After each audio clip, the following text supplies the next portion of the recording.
So ilalabas ko na siya. Hugasan ko.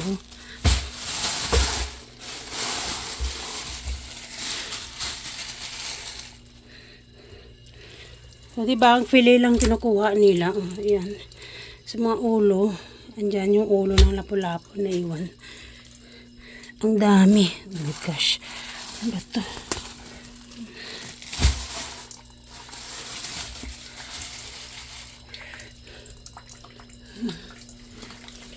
Oh.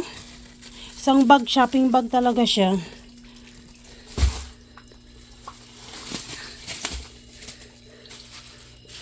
Ang lalaki pa. So, diba, siguro makakuha nito, 20 o 50 kilos, 30 kilos, mga ganun. Karami. So, itong lababo ko ay malalim yan.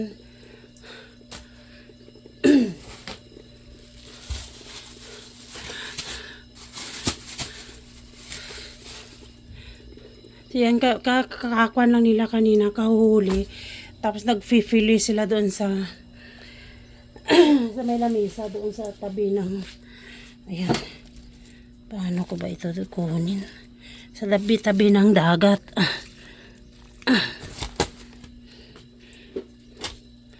Ang dami nito. Hindi lang ito mga 20, baka mga 50 kilos pa ito. So, ayan guys, ang lalaki. Diba?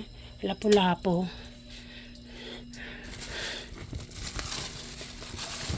Wala. Ang bigat. So, dala-dala ko to. Buti nag-walking kami na. Nag-walking ko si Loti.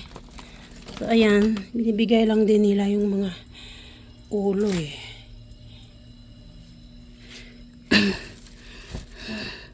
Ang dami.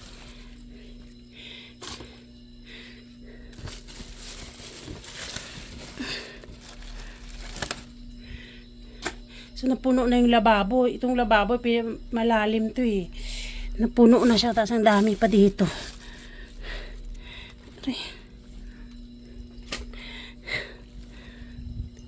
So, kasi yung fillet lang kinukuha nila. Yung laman lang. Tapos itong mga ulo. Tsaka yung mga panga.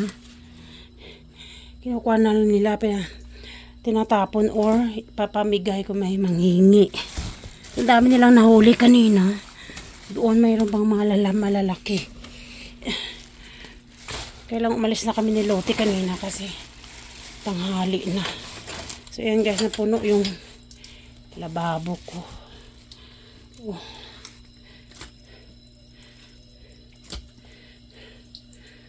Lapu-lapo. Yan. Kahit isang buwan mo siguro ito nakuan. Isang buwan na konsumo. Libre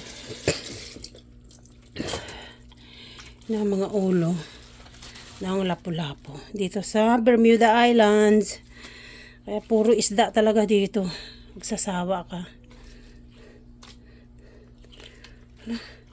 Paano ko linisan to? Yan lang, kakarampot lang kinuha nila na laman. Tapos yung naiwan yung ulo saka yung panga. Itong bag na ubos na. So lang guys, lapu-lapu for today. Free fish from the fisherman of Bermuda Islands. Thank you for watching. Bye for now.